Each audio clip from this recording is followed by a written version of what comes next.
Welcome to SVG-TV News for Wednesday, February 6th, 2019. I am Jennifer Richardson with the details.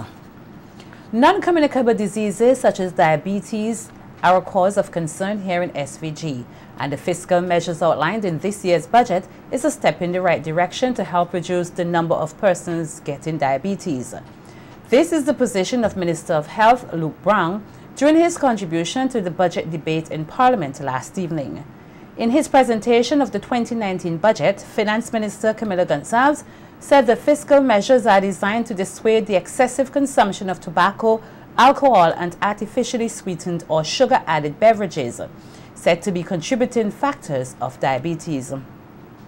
The Health Minister told Parliament that non-communicable diseases, including diabetes, are on the rise, and work has to be done to control them.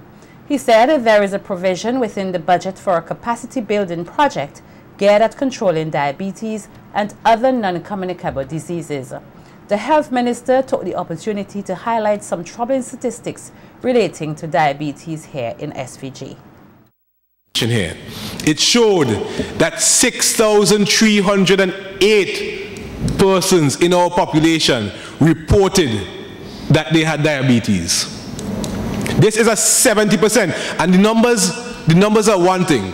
It translates into almost 6% of our population. The numbers are one thing, Mr. Speaker, but when we consider the trajectory or the trend in relation to diabetes, it is troubling.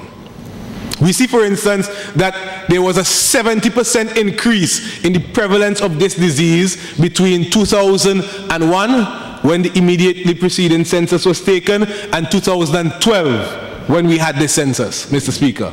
That is a massive jump in our diabetes figures.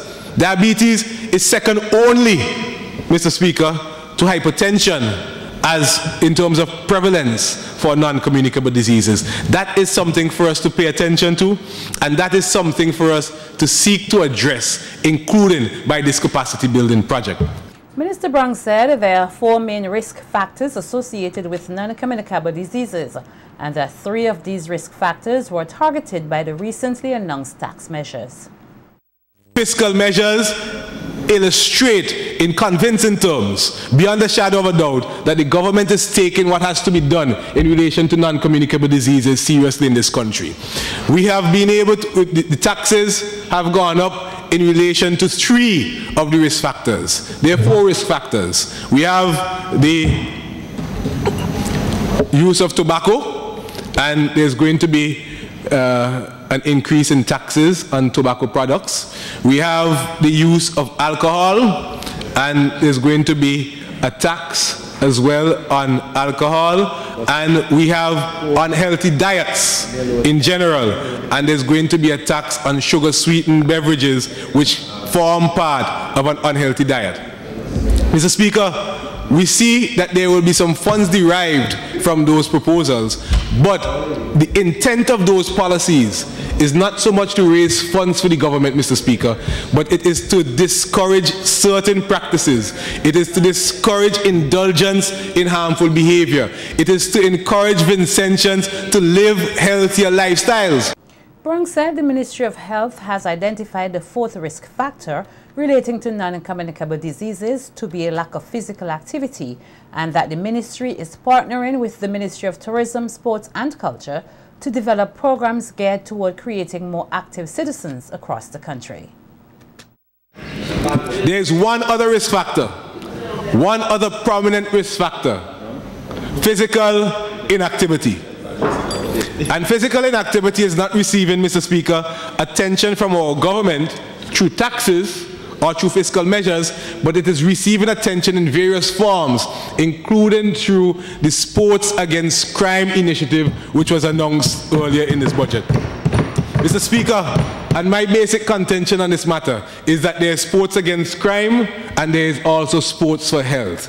So we see the Ministry of Health, Wellness and the Environment as a natural partner with the Ministry of Tourism, Sports and Culture for the elaboration of this project. And in 2019, I want to get personally involved in a push or a bid for us to increase the level of physical activity in our communities. There's a lot of opportunity to be had in fishing and the blue economy, so says Minister of Agriculture and Fisheries Saboto Caesar in his presentation to the budget debate in Parliament last evening. Minister Caesar said the fisheries sector continues to see excellent growth in the amount of fish being landed nationwide. He said the vast amount of fish being landed is an indication that local private sector entities can benefit from the blue economy. Accompanying the expansion in fish landings, export volumes further increased by 104% during the period January to September of 2018, compared with growth of 112.5% during that period in 2017. Mr. Speaker, potential investors locally, there are many opportunities in fish. The blue economy can be harvested. We have to ensure that we follow international modalities for conservation and preservation. Caesar highlighted 3 private sector entities which he said are currently benefiting from the blue economy. Wonderful facility. $4.08 million. The water, the fish exported. In Ovia, Mr. Speaker, $2.4 million Ovia. And in Union Island, $35,000. A grand total. This is when I say a grand total, because grand total must have meaning too. $6.5 million from 3 facilities. Mr. Speaker, we live in a very lively democracy. And I remember one morning driving to work and I heard on boom, I heard Mr. Bing Joseph say, Saboto and them, they run out of ideas, they have to give away the fish market, they have to advertise them in the newspapers. This is what the advertisement has brought to the people of St. Vincent and Grenadines. And I'm not saying that persons must make comments. In fact, I was very happy when the comment was made because I realized I had to work harder to make sure I prove him wrong. The Agriculture and Fisheries Minister said in recent times, SVG is beginning to look exciting to many international investors. To do some work, Mr. Speaker, with the red card. We have to do work with the illegal, unreported and unregulated fishing. And we have to get back, Honourable Member for Central Kingston, on the EU market. Because we have to speak it. We could export to the US. We have Rainforest Seafoods coming. We have 5 other companies. Not only Rainforest Seafood, there are 5 other companies. One in a meeting in Miami, with Sean Rose present, because Sean Rose has done a lot of work in Miami to help this process. Yeah, good. The investor said there is a buzz over St. Vincent and Grenadines. A buzz, investment buzz. Huh? Not a buzzer, there's a buzz. Yes. Because what is taking place is that a lot of persons are moving out of Trinidad because of the foreign exchange issue. Yes. And they're coming to St. Vincent and the Grenadines. Yes. And we have our international airport there. Opposition leader Dr. Godwin Friday said much more work needs to be done to lift SVG's tourism product, which is lagging behind other neighboring countries. Addressing matters surrounding the country's tourism industry in his contribution to the budget debate in Parliament yesterday, Dr. Friday said a more vigorous approach is needed on mainland St. Vincent and in the Grenadines to attract visitors and to encourage them to spend more while in the state. And the taxi drivers that tell me about it, you know, that they need more places to take the people to. We had this wonderful example, or opportunity with the Pirates of the Caribbean as an attraction. And we've let it basically go downhill. But it can be revived. We have spoken, Mr. Speaker, about Montreal Gardens so many times. I'm not saying this to promote any particular business, but the truth is, it is an attractive destination for a tourist. And what's more, it's a good fare. for the taxi driver. And that is how you keep some of the money here. We have spoken about developing sites such as zip lines down in North Leeward. Spectacular country. Most beautiful constituency on the mainland.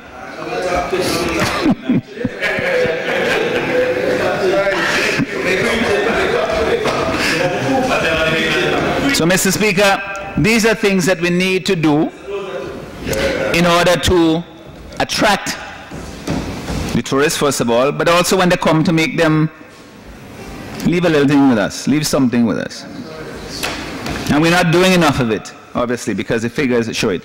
Speaking on the government's proposed construction of a 250-room hotel project at Moncton on the leeward side of the island, Dr. Friday said though the opposition supported the borrowing of $50 million from Taiwan for the project, he hopes that the government is aware of the risk factors involved in such a project.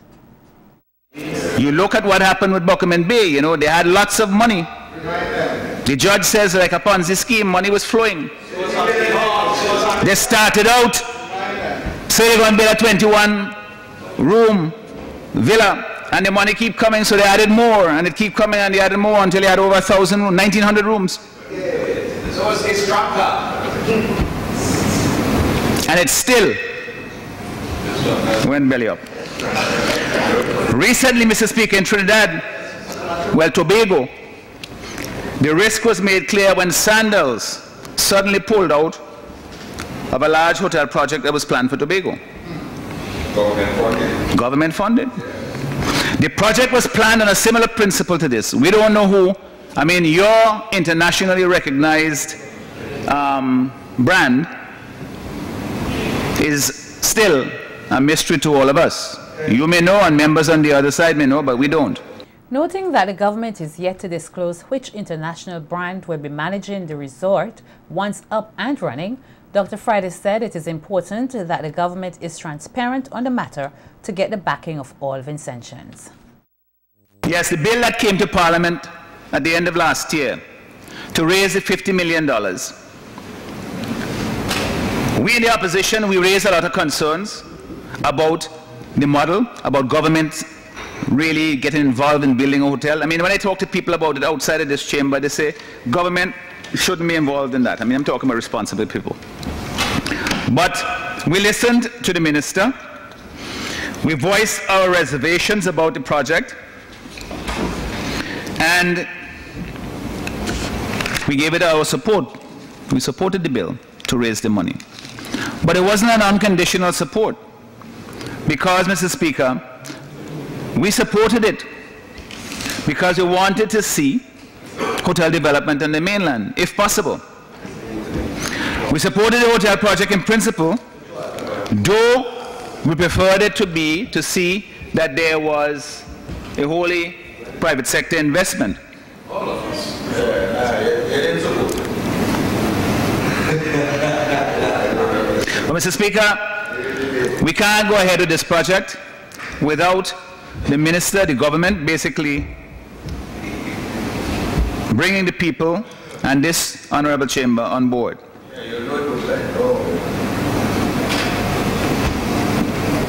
We can't basically have a situation where they say, you know, trust us, we know what we're doing. I don't have that much faith in them, Mr. Speaker. 3 Vincentians have successfully completed the common final exam in the Professional Education Program, the PEP, of Chartered Professional Accountants in Canada. The achievement of the Vincentians was celebrated last evening at a cocktail reception hosted at the Beachcombers Hotel, with guest speaker being Prime Minister Dr. Rav Gonsalves.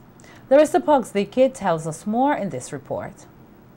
John Bullock, Miles Williams and George Da Silva are the first batch of Vincentian candidates to pass the Common Final Exam CFE of the Chartered Professional Accountants CPA Canada, which was written last September.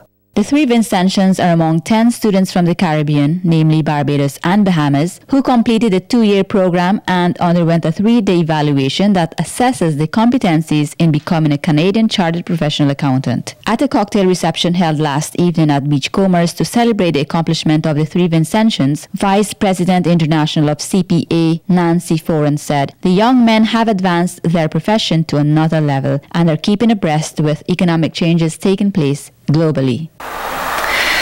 As our graduates and members here this evening, as we move along in our careers, CPA Canada is to help support and encourage you today and always.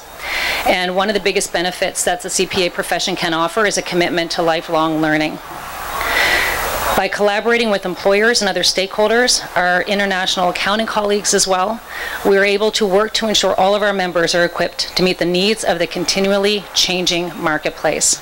Bullock and Williams, who work at KPMG, were unable to attend last evening's reception as they are out of state on work-related matters. The Vice President, however, thanked them for the bold step taken to become certified Canadian Chartered Professional Accountants. CPAs have the potential to be incredible agents of change and the ability to make a difference. On behalf of CPA Canada, to our graduate George who's here tonight, as well as to those who couldn't join us this evening, I wish you a great deal of success on the next phase of your professional journey. And I hope you enjoy your celebration this evening. Your CPA is definitely worth celebrating. You've earned it, and it's been no small challenge. And so thank you. Prime Minister Dr. Ralph Gonsalves, who was the guest speaker at last evening's event, congratulated the 3 candidates and encouraged more Vincentians to take up the challenge to become certified CPAs. I am hopeful that we will see more young Vincentians following in the footsteps of George and his colleagues, and of course Floyd and others. The next time I would like to see a large contingent from CPA come by. Encourage more of them. Let's have a CPA conference, whatever the name you want to do, so that you'll just enjoy St. Vincent and the Grenadines, and very importantly, spend a lot of money so we can do proper accounting at the end of the day. There are more than 200 students in the region who signed up for Canadian CPA programs, of which 20 are Vincentians. Reporting for SVG-TV News, Larissa Pogsley-Kidd. Immature and appalling. These are the words used by Assistant Superintendent of Police Junior Simmons to describe the recent bomb threats made at various institutions here.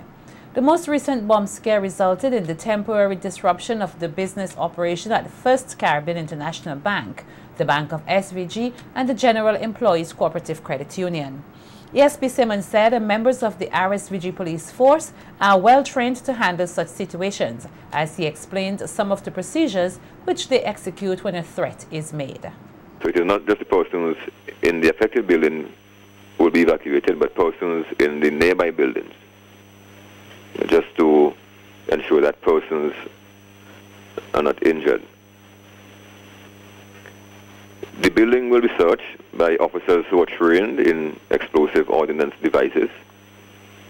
And I must say that we do have a trained bomb specialist in the Royal Thames and Grenadines Police Force, and other persons who are also trained as well.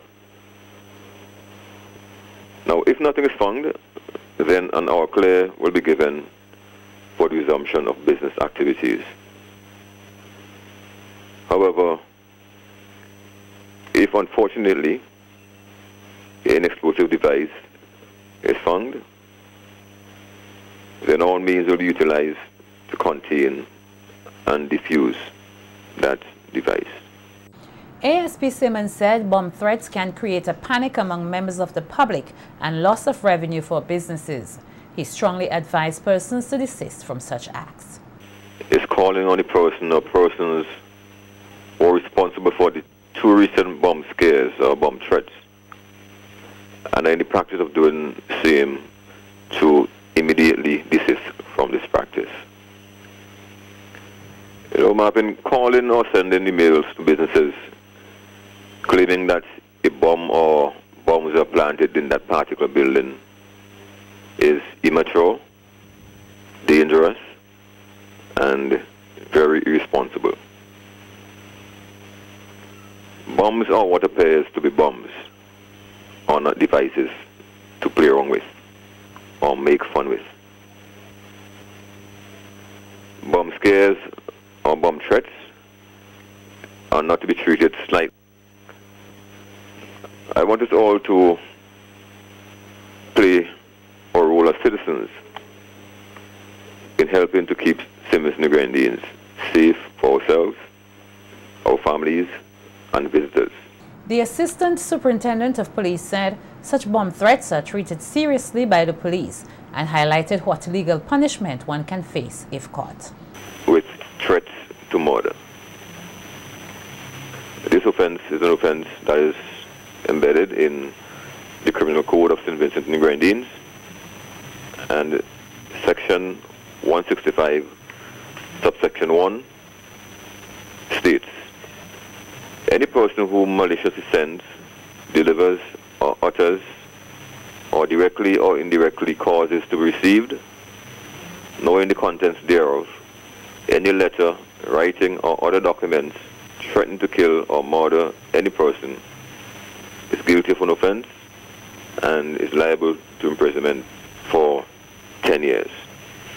So, Marvin, in essence, if you send a threat, you made a bomb threat, but no bomb was found, you can still be charged with threats to murder, and if you're found guilty, you can be imprisoned for 10 years. So it's a very serious charge for a serious crime. Members of the RSVG police force recently raided a marijuana farm in the Lomans Leeward area, which the Cannabis Revival Committee's president said was unfair, noting that they are supposed to be covered under the amnesty law, which was recently adopted by Parliament, paving the way for the establishment of the medical marijuana industry. Cottle told SVG-TV News that they are asking for more leniency to be given to traditional cannabis farmers during the amnesty period. Eradicating this farm at a time when there ought to be some tolerance. Okay, how a farm of marijuana with about how many trees? About 150 trees. So that those trees were eradicated. It is not that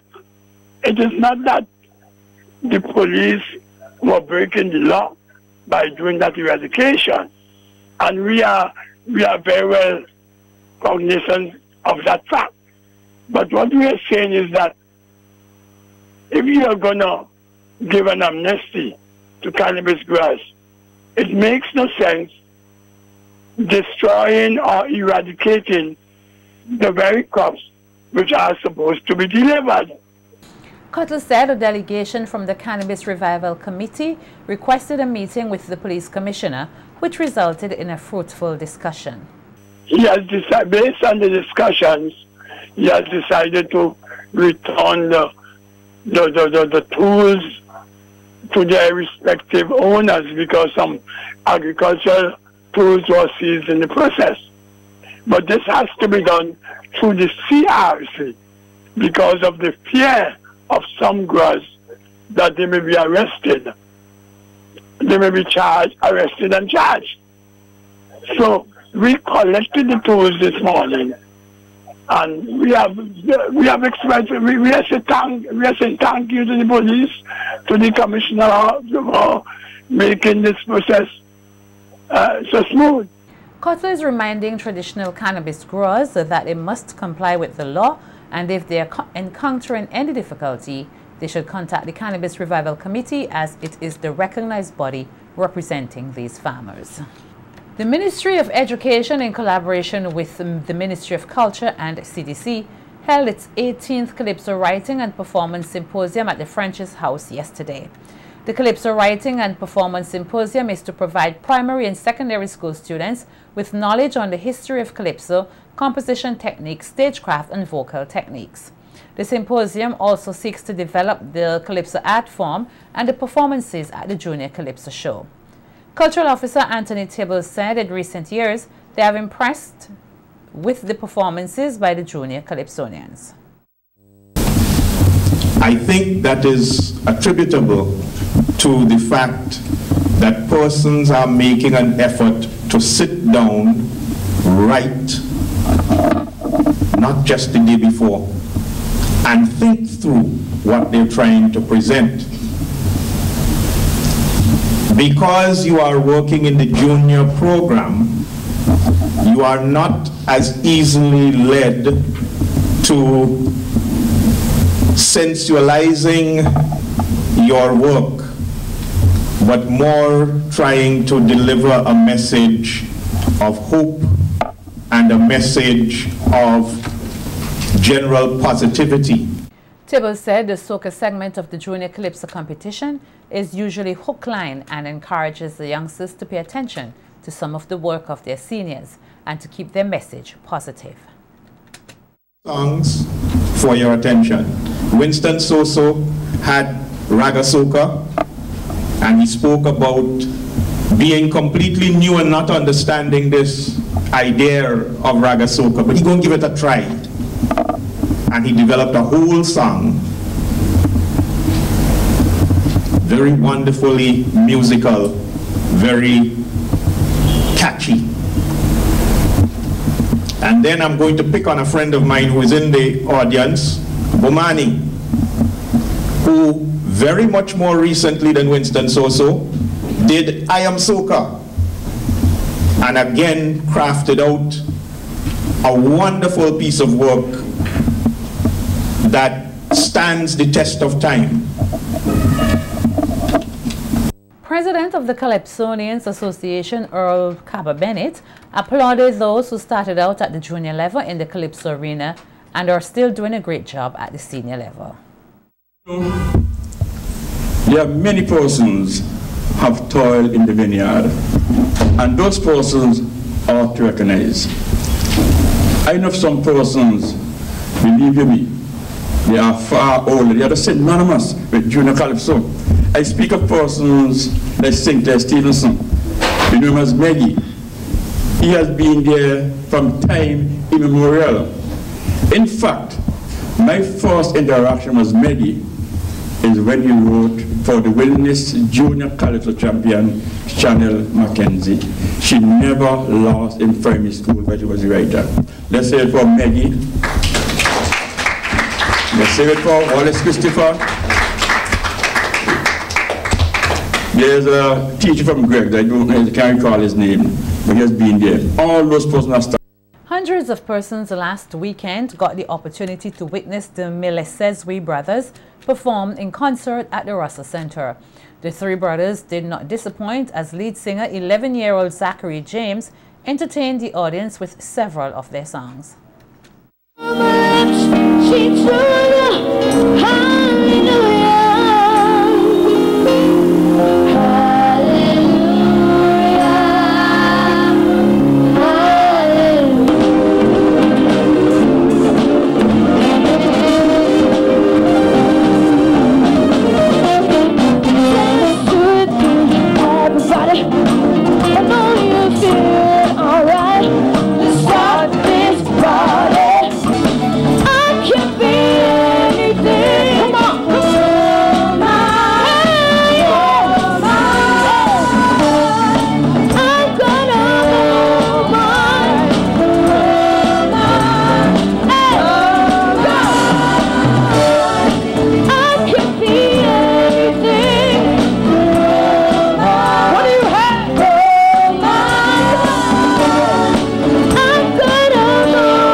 Patrons said they enjoyed themselves and were amazed at the talent of the three brothers with Vincentian roots, who are on their way to making it big on the international stage.